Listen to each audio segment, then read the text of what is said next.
Et ben voilà, on a réussi, Marlène. Oui, oui. En fait, on voulait faire une soirée de présentation pour ce livre qui est paru en 2020. Donc Oui. évidemment, en 2020, C'était juste voilà. avant le reconfinement. Vous Juste connaissez le truc. 2 jours avant. Donc on n'a pas réussi à trouver un moment pour le faire en 2020, ni en 2021 d'ailleurs, parce que c'était quand même encore Chaud. compliqué. Tout fin 2021, il y avait encore le pass sanitaire. Nous, on ne voulait pas faire des rencontres en demandant le pass sanitaire. Donc on n'a pas fait de rencontre du tout, on n'a rien fait pendant un trimestre. Et puis après, en janvier 2022, on s'est dit quand même, ça fait un moment que ça dure, donc on a repris quand même les rencontres. Et puis depuis, ça s'est simplifié, on va dire. Et donc, comme Marlène ne s'est pas arrêtée en si bon chemin, mais qu'elle a écrit celui-ci, qui est sorti en 2022, cette année, on s'est dit qu'on allait présenter les deux d'un coup, mais bon, c'est vrai qu'on va plus insister peut-être sur le deuxième.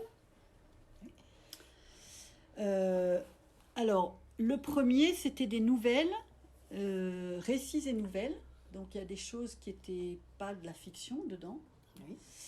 Mais on ne faisait pas forcément bien la distinction entre les deux, parce que Pour certaines, c'était ceux clairement... qui savent, voilà, ceux qui savaient. Pour certaines, c'était clairement des nouvelles, Voilà. pour d'autres, non. Là, par contre, on est passé vraiment sur un récit, et le titre, c'est pas roman ni nouvelle, c'est récit. Donc, on est clairement sur peut-être de l'autofiction, tu nous en diras plus. J'avais envie, avant de démarrer, peut-être de lire le tout début, pour donner à entendre ton écriture, qui est, moi je trouve une belle écriture assez typique des nouvelles, justement, qui est quand même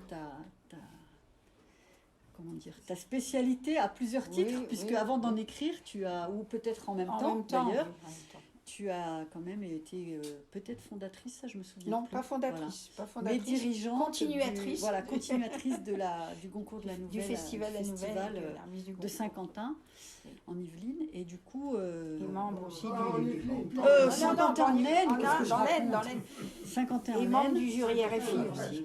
C'est très important, ouais. Ça. Très important. Donc, quelqu'un qui connaît très bien le monde de la nouvelle, qui n'est pas un monde forcément très facile à défendre en France, parce qu'on n'est pas un pays d'écrivains de nouvelles. Ni de lecteurs. Ni de lecteurs, du coup. Et contrairement au monde anglo-saxon, où même les écrivains de langue espagnole, par exemple, écrivent beaucoup plus volontiers des nouvelles, et les lecteurs en lisent plus volontiers. Donc, c'est d'autant plus méritoire de défendre cette part de la littérature personnellement j'aime beaucoup, mais c'est vrai que parfois on voit bien quand on conseille des clients que si on leur dit nouvelle, aussitôt ils disent ah non, elle aime pas ça, si c'est pour un cadeau, il aime pas ça. C'est parce qu'ils ont l'impression de ne pas en avoir pour leur argent. Je sais pas. Si, il y a un peu de ça. C'est-à-dire qu'ils pensent que finalement on rentre pas dedans et c'est pas quelque chose qui vous accompagne pendant des heures et des heures et des heures. Moi je pense même qu'il faut le contraire, c'est-à-dire normalement après chaque nouvelle il faudrait un temps de repos pour la laisser résonner un petit peu. Tout à fait. Mais ça, c'est des gens, ils n'aiment pas les lecteurs français. Les lecteurs français n'ont pas été habitués à ça, par l'école d'ailleurs aussi. Oui, c'est ça. Ouais. Parce qu'à part Maupassant... Oui, c'est vrai. On fait lire très peu de nouvelles à l'école. Et donc voilà, pour démarrer cette rencontre, je vous propose de lire le tout début. 1. Lucille. D'abord, on était aveuglé par l'obscurité qui montait du sol de terre battue. Et puis, au fond de l'unique pièce, au-delà du poêle à galerie, on apercevait le lit. C'était le jeudi que le travail avait commencé. Aux premières douleurs, elle n'avait rien dit et avait poursuivi la besogne entreprise. Elle avait juste accéléré ses gestes pour rincer et sortir le linge du baquet. Ce n'était plus des torchons qu'elle tordait. Elle tordait ses propres entrailles. Vite, il fallait finir, étendre ce linge pour pouvoir se sentir tranquille, la tâche accomplie. Le panier lui semblait sans fond. Se baisser, lever les bras vers le fil, se baisser encore. Tous ces gestes dont elle n'avait jamais vraiment eu conscience lui coûtaient tant d'efforts aujourd'hui qu'il lui sembla souffrir moins lorsqu'elle rentra enfin les mains vides. Pourtant, il lui fallut bientôt s'asseoir dans le fauteuil d'osier. C'est là qu'il l'avait trouvée en revenant de l'étable. Elle avait perdu connaissance sous les coups de bélier redoublés. Donc là, c'est juste la première page du premier chapitre, mais vous voyez qu'on rentre tout de suite dans le vif du sujet. Et c'est ça qui est extra dans les nouvelles ou dans les récits très courts. Alors là, c'est pas plusieurs récits, c'est un seul récit, mais je trouve qu'on retrouve quand même des formes courtes. Parce qu'il est fractionné. Fractionnées, et avec des ellipses, de grandes ellipses. On ne raconte pas toute la vie du personnage, du premier personnage qu'on voit apparaître là. Et ça, je trouve que ça vraiment, ça apporte beaucoup. Parce que même si on se plonge dedans, pour le coup, parce que là, c'est un récit d'un seul tenant, mais il est fractionné en courts chapitres, et en plus, avec plusieurs voix. Alors, il faut que tu nous racontes un peu ça, parce qu'il y a une voix de narrateur, comme on appelle omniscient dans les études de lettres, c'est-à-dire qui est extérieur à l'histoire et qui la raconte. C'est tout à fait ça. Qui ne fait pas partie des personnages. Et puis, avec une typographie différente, il y a, au départ, on croit que c'est toujours la même voix, mais en fait, très vite, on se rend compte que c'est chaque fois, ou très souvent, une voix différente, plusieurs voix, comme des voix off qui racontent de leur point de vue. C'est des sortes de monologues intérieurs, en fait, bien souvent. Faut dire que ce livre, ça fait très longtemps que j'allais pas dire que je le traîne, mais que je le porte, oui, parce que il a eu 3 versions, en fait. Et à la première version, c'était un récit continu. Avec des ellipses aussi, mais d'une manière sans différence de voix. La deuxième version, c'était encore plus fractionné, c'est-à-dire que c'était sous forme un peu cinématographique, par plan. Voilà. Et puis finalement, je l'ai repris, et donc ça a donné ça. Et là, j'ai dit, bon, ça va, c'est bon. C'est ça. on s'arrête là. Avant, tu n'étais pas satisfaite de la forme. J'étais pas satisfaite, non. À chaque fois que je reprenais, je disais non, c'est pas, ça va pas, etc. Et finalement, c'est cette forme-là qui m'a donné satisfaction. À plusieurs voix, en fait. À plusieurs voix, oui, c'est ça. Et bon, il y a les voix des femmes, mais aussi il y a les voix d'hommes, puisque c'est quand même d'abord une histoire de femmes. Oui. Hein. Mais il y a aussi des voix d'hommes qui interviennent, en particulier pour ponctuer aussi l'histoire avec un grand H, quoi. Parce que oui. Ça aussi, c'est... Alors, ce qui est étonnant, c'est que au tout début, donc vous avez vu le début, je vous l'ai lu, on ne sait pas de qui on parle, on ne sait pas où ni quand ça se passe, et ça dure comme ça un moment avant que tu commences à situer. À un moment, tout d'un coup, apparaît une date, 1911, mais c'est pas avant. Alors, j'avais noté, c'est la page 31. Donc, jusque-là, on se doute bien que c'est pas contemporain, avec quelques mots ou le style de vie, etc. Mais on ne sait pas ni où ça se passe, ni quand. Et c'est un peu comme si, en plus, comme tu disais, ça, c'est beaucoup des histoires de femmes, surtout au début, et de transmission, et de maternité. Alors c'est comme si c'était un peu une histoire toujours recommencée de la souffrance des femmes, surtout quand elles sont pauvres en plus, puisque tu décris quand même un milieu... Et donc, est-ce que tu dirais que c'est de l'autofiction ? Oui, enfin, c'est assez compliqué parce que finalement, bon, il y a des tas de choses qui sont tout à fait vraies, hein, mais rien n'a été pris comme tel. C'est-à-dire que tout a été remixé, si je puis dire. C'est-à-dire que, par exemple, cette première page, c'est impossible de savoir comment est née Mélisse, j'en sais rien, quoi. Je pense, j'en sais rien. En revanche, je sais comment moi je suis née. Et donc, en fait, je tenais absolument à ce que cette histoire commence comme ça. D'accord. Elle commence par cet accouchement... Un accouchement un peu difficile. Voilà, cet accouchement difficile. Et donc, à partir de là, j'en ai fait la naissance de cette femme qui, finalement, va avoir des tas de choses pénibles dans sa vie. Et la première chose pénible, en fait, c'est sa naissance. C'est sa naissance qui est... Voilà. Oui, parce que... Et d'autant plus que, alors là c'est une autre affaire, hein, d'autant plus qu'il y a 15 ans, un de mes petits-fils est né dans les mêmes conditions, au XXIe siècle. Ah oui. C'est-à-dire à cause de l'incurie d'un certain... Pas de l'incurie, enfin des économies qu'on fait dans les maternités, etc. Bon, il se trouve que finalement, il est né dans des conditions aussi pénibles.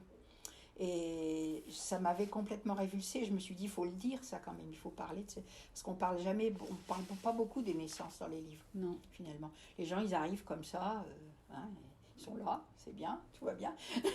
Mais on parle jamais de ce moment dans une vie de femme et dans une vie tout court, puisque c'est la séparation, en fait, c'est un moment très important dans la vie, en fait.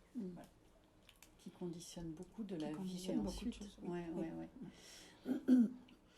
oui. Et donc, alors je pense que c'est toi qui arrive à la fin.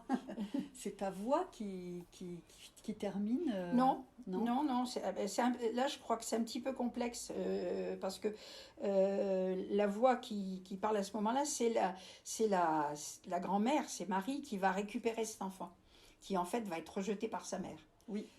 À cause de la souffrance, à cause de tout ça, la mère va le rejeter et on verra plus cette Lucille enfin, on la voit les de manière très, voilà, puis, très, une fois ou deux, elle vient, les parents viennent pour apporter un petit morceau de viande ou un vêtement, etc. Mais cette fille, elle est complètement laissée à sa grand-mère et voilà. Oui. Et donc c'est la voix de cette femme qui va la prendre en charge en fait. Malgré sa pauvreté, malgré son travail difficile, etc., mais qui comprend tout de suite, à la réaction de sa belle-fille, elle comprend tout de suite que cet enfant est rejeté. Oui, donc, c'est son intelligence voilà, de femme. Oui, c'est ça. Mais je pensais justement plus loin, parce que là, c'est vrai que la première voix, enfin ce que j'appelle moi les voix off, mais en fait c'est plutôt, comme tu dis, des monologues de différents personnages qu'on découvre des choses qui pensent, en fait, des monologues intérieurs. Quoi. Qui s'adressent à eux-mêmes ou à quelqu'un d'autre, mais qui n'est pas forcément, qui l'entend pas forcément. Voilà, c'est ça. Mais après, vers la fin, c'est quand même toi qui apparaît, non? Ah oui, alors là, c'est un moment l'arrière petite fille, c'est ça? C'est ça, voilà, c'est ça. Oui, à un moment donné, parce que, comme je le dis dans le bouquin, lorsque j'ai pris ma retraite, j'ai décidé d'aller voir cet hôpital psychiatrique.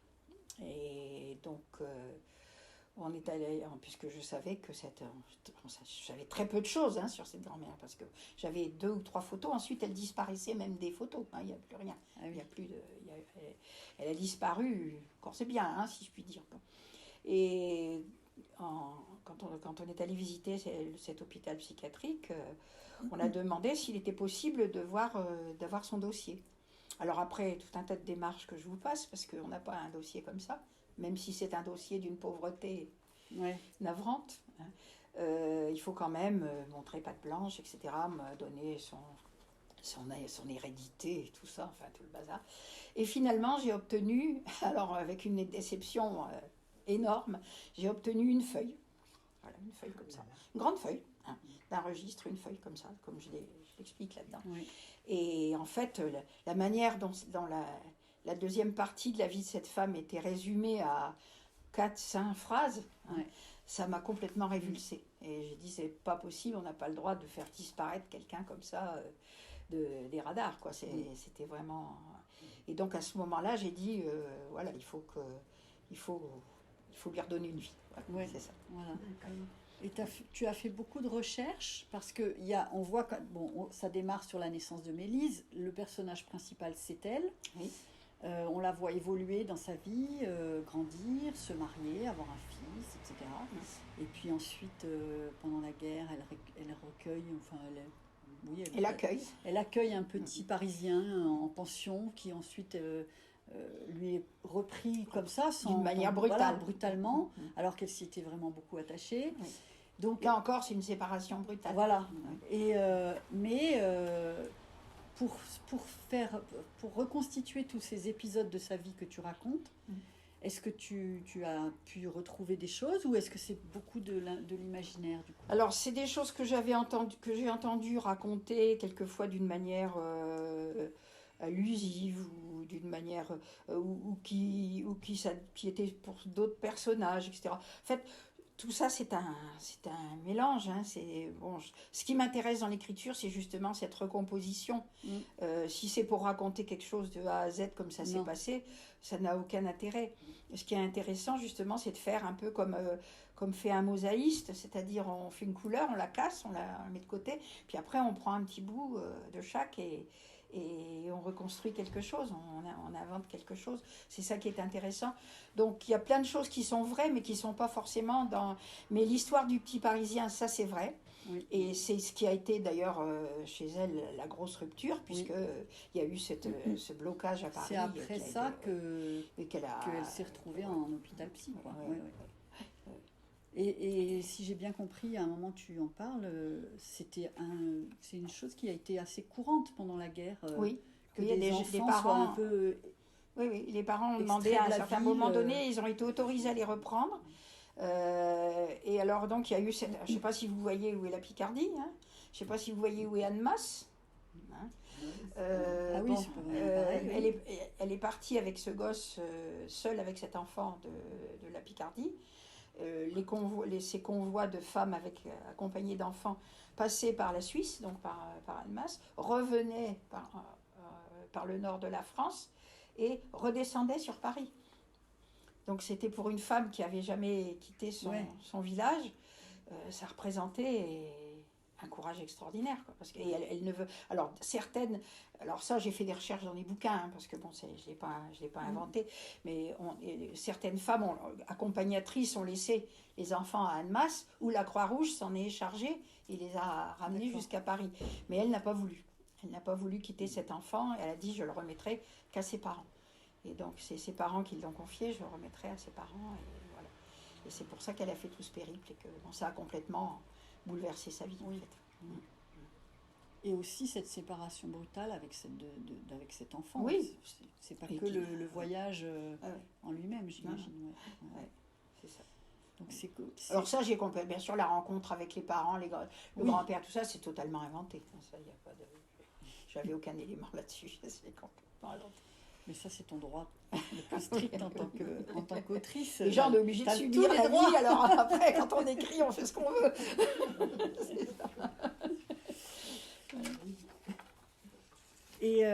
Et du coup, dans les voix off, alors ça, c'est... Moi, là, j'avoue que la première fois que je l'ai lu, j'étais un peu perplexe et un peu perdue au début. Parce que, comme il y a une... Alors, je voudrais vous montrer une page... Comme il n'est pas long, on peut le lire plusieurs fois. Oui, c'est ça, voilà. C'est très court, en fait. Hein, c'est écrit quand même assez gros. Oui. Donc, je ne sais pas si vous arrivez à voir, mais en fait, ça, c'est la typographie normale. Enfin, normale. La principale, celle du narrateur, et en dessous, c'est une autre typographie. Donc, on voit tout de suite quand même ça. On voit tout de suite qu'on change de voix. Mais ce que moi, j'ai pas tout de suite compris, c'est que c'était pas toujours la même voix dans cette deuxième typo. En fait, ça se raccroche en général à ce qui précède. Voilà. Oui, voilà. C'est quelqu'un dont on vient de parler qui prend la parole. Ouais. Mais... Par exemple, justement, à propos du petit Pierrot, qui est ce jeune garçon qu'on lui confie. Alors ça aussi, bien sûr, toutes les réactions de Pierrot et tout, c'est totalement inventé. Ça, on peut imaginer, Bah oui, parce que tu n'as pas les infos là-dessus. Alors, je n'ai pas d'infos là-dessus. Mais du coup, voilà, là, il y a une voix, un monologue qui dit, et on comprend que c'est elle, mais ça, c'est pas évident dès le départ, forcément, voilà. Pierrot est bien mieux ici, il ne réclame pas ses parents, même pas sa mère. Comme moi quand j'étais gamine. Alors là, on comprend que c'est elle. Elle venait le dimanche, je l'embrassais, mais j'avais toujours peur qu'il m'emmène, elle et le père. Ma maison, c'était chez Marie. Je pense à elle quand je montre à Pierrot comment faire une bouture ou éclaircir les plants de fraisier. Aimé ne s'est jamais beaucoup intéressé aux plantes, il aime mieux les bêtes. Aimé, c'est son fils, et de temps en temps, c'est sa voix à lui qui se retrouve comme ça en fin de chapitre. C'est toujours en fin de chapitre. Hein. Oui, toujours. Voilà. Je ne sais pas si tu veux en dire plus de choses sur celui-ci. Ou s'il y a des gens qui l'ont lu, peut-être, et qui ont des questions, je ne sais pas. Ouais. Moi, je l'ai lu, mais j'avoue que c'est un peu loin. Je voulais le relire pour aujourd'hui. Je n'ai pas eu le temps. J'ai beaucoup aimé, mais... C'est fort sur le thème des femmes et aussi de la transmission de femme à femme. Oui, je trouve. C'est un des thèmes forts du livre. Et là aussi, c'est quelque chose, bon, alors que ma propre grand-mère, qui est dans l'histoire, hein, euh, sous sous le prénom de Claudine, qui était son second prénom en fait. Et donc, qui pourtant m'a beaucoup transmis, avec qui m'a beaucoup parlé, etc. Mais le sujet de cette grand-mère-là, de cette arrière-grand-mère, c'était tabou dans la famille. Il ne fallait pas parler de quelqu'un qui était fou. Ouais. C'est-à-dire qu'il fallait surtout à une enfant, quoi. Il ne fallait pas lui dire qu'elle avait une arrière-grand-mère folle. Sinon, Parce que c'est comme ça qu'elle était qualifiée. Hein. On disait qu'elle était folle. En fait, elle n'était pas folle. En fait, elle était pas folle. Elle avait un gros problème de dépression, des choses comme ça. Mais maintenant, et c'était une folle, donc on n'en parlait pas. Et ça aussi, elle l'avait senti, puisque elle avait senti l'hostilité du village à son retour. Hein, donc c'était ça aussi. En fait, quand elle revient, il y a l'hostilité de sa famille, de son village, de tout le monde, en fait. Et donc, elle se sent isolée, complètement isolée. Et déjà que c'était pas quelqu'un de très communicatif. Hein, et ça, c'est vrai. C'est vrai parce que ça, je l'ai entendu dire, c'était quelqu'un déjà d'assez renfermé par nature. Oui. Elle communiquait avec les enfants, les fleurs. Et voilà, c'est pour ça d'ailleurs que le titre, c'est Un bouquet pour Mélisse, parce que c'est à la fois un bouquet, c'est-à-dire elle qui aimait les fleurs, le jardin en plus que tout, et puis c'est aussi un bouquet de mots pour la faire exister, en fait. C'est ça. Est-ce que d'autres ont des questions ou des remarques sur ce Curieux que les deux pages, que les deux se ressemblent, les deux photos de la première page se ressemblent. Alors, parlons un peu de l'éditeur. Non, c'est pas l'éditeur qui l'a choisi, c'est moi. Non, Ça. c'est vous, Oui, donc ça, ce sont des détails de tableaux de la seconde fille d'Yves, qui est peintre, et qui donc peint des choses assez... elle aussi, elle a eu des gros problèmes, et donc elle peint des choses assez violentes comme ça. Hein. Surtout à cette époque-là. C'est quelque chose déjà d'assez ancien dans sa manière. Maintenant, elle ne fait plus tout à fait la même chose. Mais j'avais choisi volontairement, alors là, ici, parce que bon, le soleil couchant, hein, c'était bon, voilà. Et puis là, depuis longtemps, ce tableau, je l'adorais parce qu'il y avait, c'est un détail, hein, mais il est très grand, ce tableau. D'accord. Et au milieu, il y a cette blessure, là, hein, il y a voilà. Ah oui, et c'est pour ça que j'ai choisi ça comme couverture. Même le soleil couchant, il est quand même violent. Oui, c'est Oui. violent. Hein. Oui, c'est violent. C'est très violent. Il y a des choses, pas forcément, on peut en parler un peu de celui-ci, et c'est pas toujours. Oui, d'ailleurs, très je ne sais pas s'il y en a qui l'ont remarqué, si toi tu l'as remarqué, mais il y a des personnages qui sont dans l'un et l'autre. Oui. Les personnages qui sont dans celui-ci et dont on se doute bien qu'ils ont existé, effectivement, certains, on les retrouve dans le deuxième. Et Aimé dans le deuxième, c'est Félix du premier. Ah voilà, d'accord. Félix, c'est son vrai nom. Tromper le monde. Félix, c'était le vrai nom de mon grand-père, qui est dans des conditions aussi. Ouais. Et ça aussi, bon, les gens qui viennent lui apprendre la mort de son fils, ils ne comprennent pas sa réaction. Elle est complètement incomprise, en fait. Oui. Les seuls qui la comprennent, c'est ceux avec qui elle vit à l'hôpital, en fait, à l'hôpital psychiatrique. Où elle est au milieu du jardin aussi. Oui, au jardin, avec le jardinier, le jardinier qui, lui, ça, je l'ai inventé totalement. Hein, d'accord.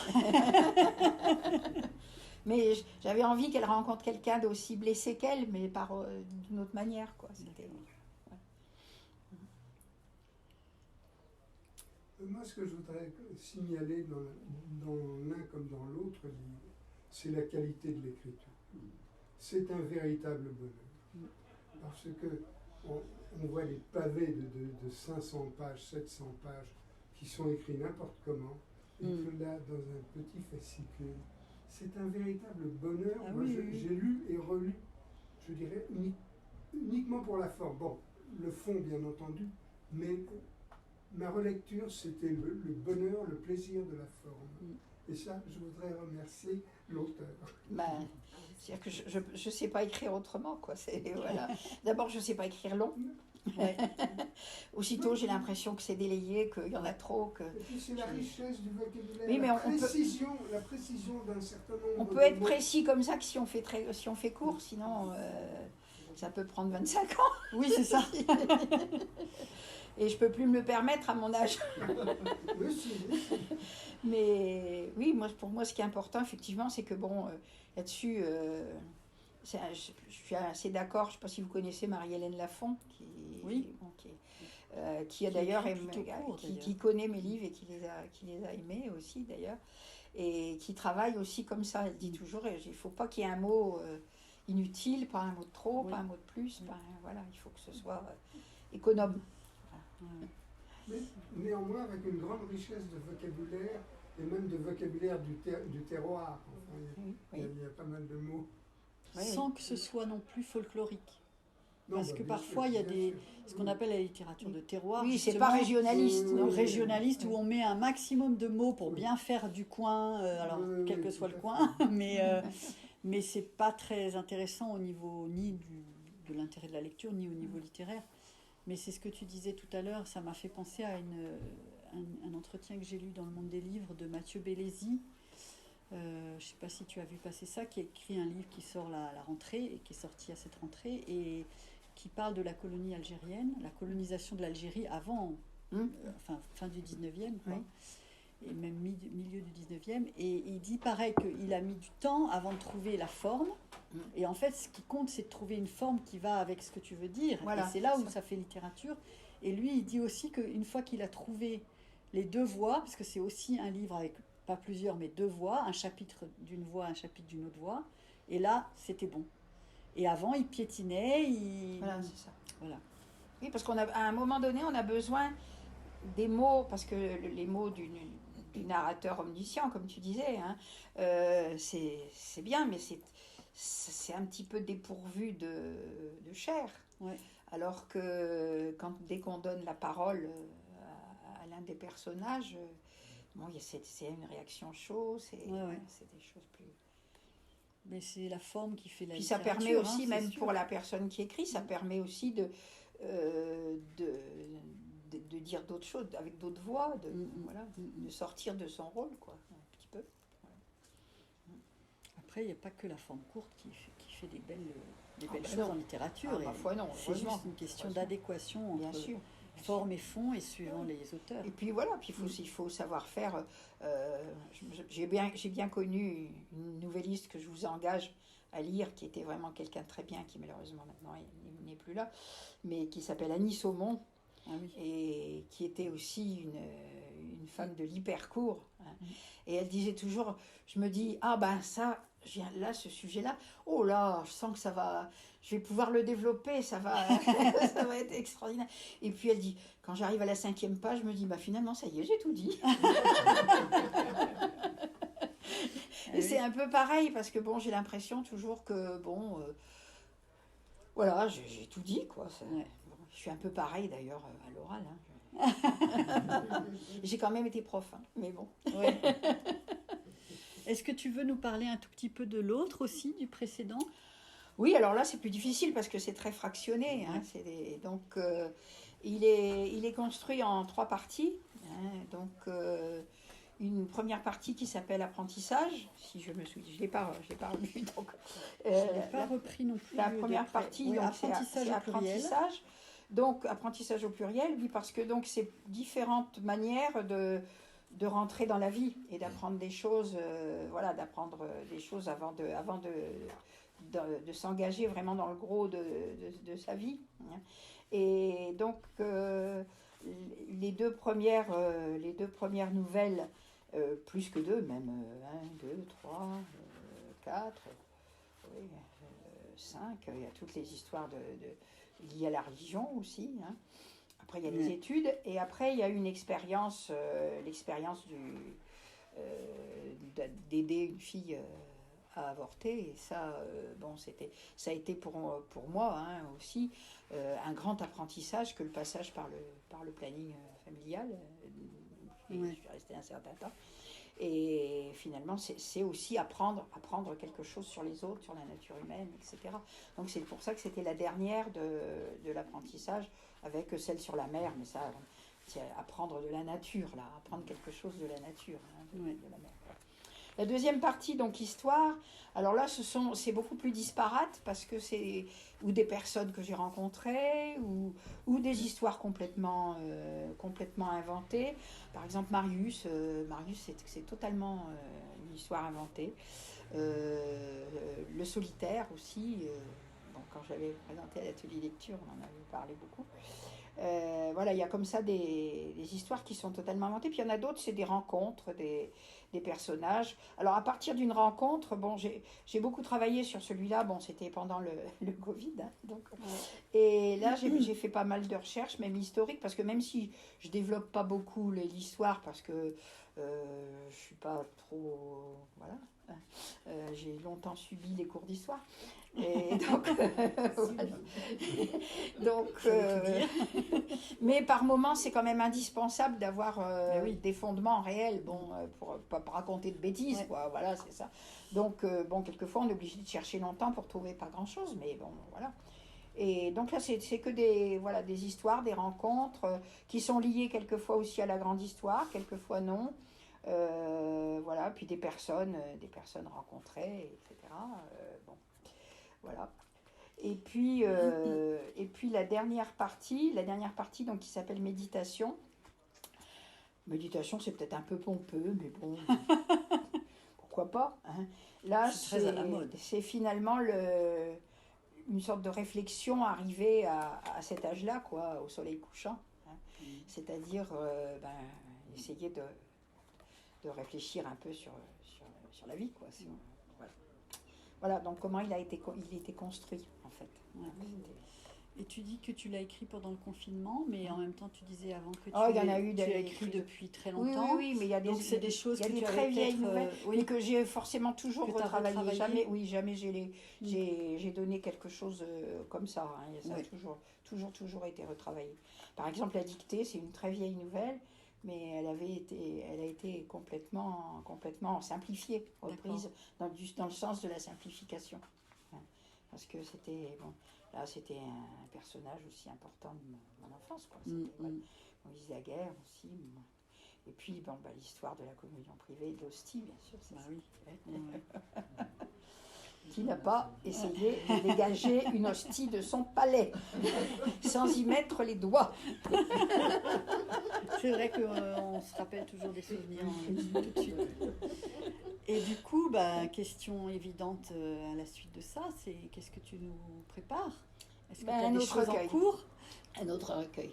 Là, ça sera de nouvelles, de fiction plutôt, oui. alors. Je crois que ce récit-là, c'est un cas unique, quoi. C'est-à-dire que c'est pas, voilà.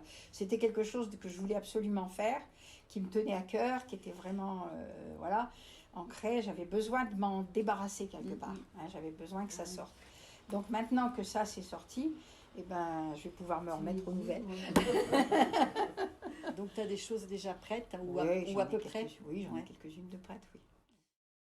Merci Marlène. De rien, c'est moi qui te remercie. Puis, si vous voulez acheter le livre et le faire dédicacer, l'autrice est là pour ça. Et sinon, on va passer, on va dégager un peu d'espace pour pouvoir faire un peu d'apéro.